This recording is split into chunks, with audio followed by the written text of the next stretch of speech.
All right, let's dive right into this explainer. Today, we're going to completely dismantle this powerful illusion that nations somehow control their own economic destinies in a vacuum. We often look at the global economy as a collection of independent countries charting their own course, a dynamic that, by the way, actually dictates the prices of the things you buy every single day. But today, we're going to explore how deeply interconnected and honestly, sometimes fiercely imbalanced our world truly is. Here's our roadmap for today. First, we'll look at the balance of trade. Then, we'll ask if trade deficits are actually bad, followed by the hidden danger of surpluses.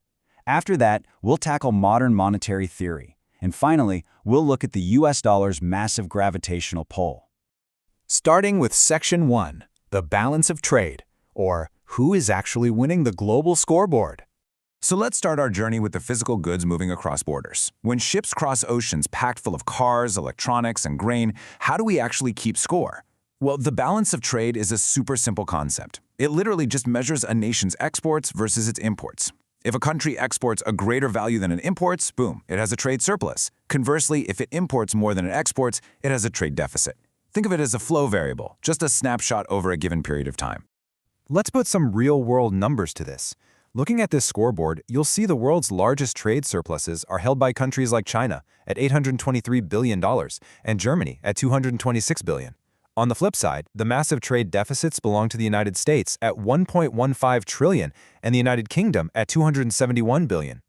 Now looking at this, you'd naturally assume the countries with surpluses are winning and the countries with deficits are losing, right? Well, actually, economists tell a completely different, much more fascinating story.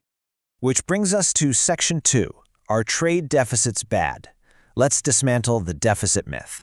This is a massive misconception we hear in the news all the time. To really understand the myth that deficits are always bad, we kind of have to travel back in time. For centuries, European nations operated under a policy called mercantilism. This old 16th century view basically treated trade like a zero-sum game. To win, you had to hoard natural resources and run a massive surplus.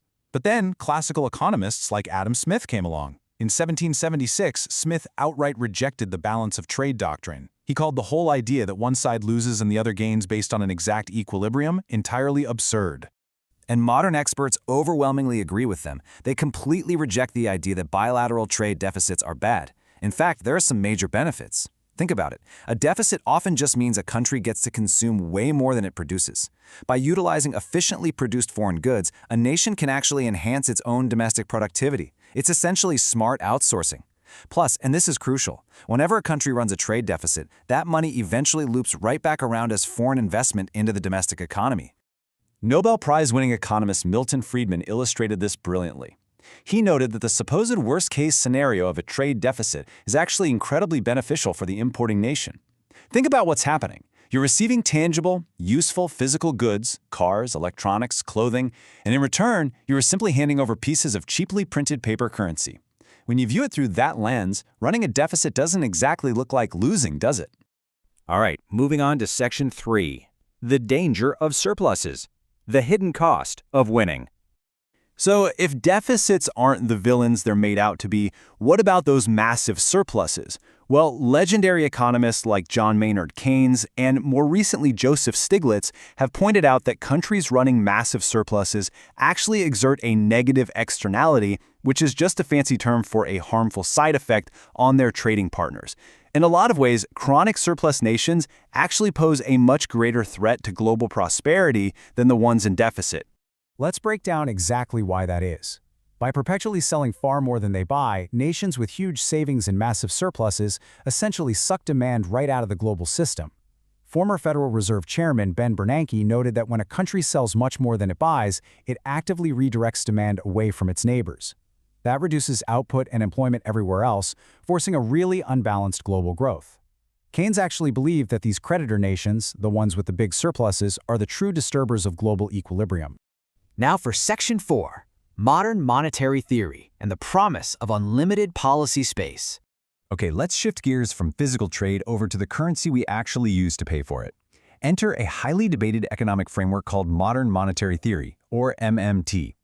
MMT proposes a really fascinating idea. If a government meets 3 specific conditions, it basically never faces a financial budget constraint like a household or a business would. First, it has to issue its own unbacked standard currency. Second, it has to impose obligations like taxes in that specific currency, so citizens are forced to use it. And third, the currency has to float freely. It can't be pegged to anything else. If a country checks those boxes, MMT argues the only actual limit on a government's spending is just the physical resource capacity of its economy, not the availability of money itself. Now, according to proponents of MMT, this incredible, almost magical policy space applies universally. Whether you're an advanced economy or an emerging market, as long as you issue your own fiat currency, you supposedly have this freedom. But this leads us to a pretty critical question we have to ask ourselves. Do all monetarily sovereign currencies actually hold the exact same power in the real world? Which brings us to Section 5, the dollar's gravitational pull and the academic critique of MMT. Right when you start thinking MMT offers infinite economic possibilities for any nation that prints its own money, this incredibly deep academic critique brings us crashing right back down to global reality. A paper written by Fotis Lysandrou titled Dollar Colonization takes direct aim at these universal claims. The paper argues that MMT fundamentally ignores a massive, undeniable force in the global economy, the unique gravitational pull of the United States dollar, which transmits through international investment flows.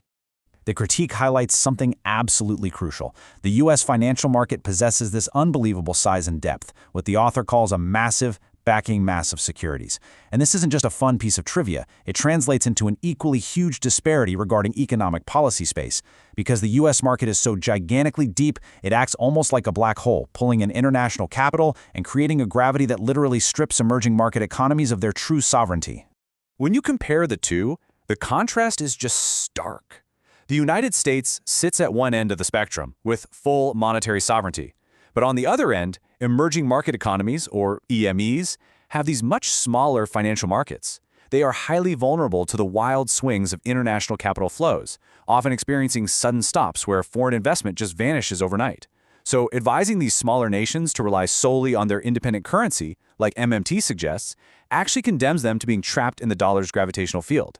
The paper goes so far as to call it dollar colonization. So what's the solution here? How do emerging markets survive this gravitational pull? Well, the research suggests a pretty bold move. They absolutely cannot rely on small, isolated local currencies. Instead, they need to join forces. They must merge their financial markets together into single regional blocks. By pooling their monetary and currency sovereignty, they can combine their resources to create enough of a backing mass to actually resist the gravity of the US dollar. Basically, unity is the only way they can carve out the space to pursue independent economic policies. Which leaves us with this final, provocative thought to consider today. We've seen that the scoreboard of physical trade definitely isn't what it seems. And that theoretical freedom of printing your own money, it's heavily bounded by the overwhelming mass of the U.S. financial system. If a single nation's economic independence is largely just an illusion on the modern global stage, is pooling our sovereignty truly the only way to survive the gravity of the dollar? It's a massive question that will dictate the value of your money and the entire future of the global economy. Thank you so much for joining me for this explainer. Keep asking questions and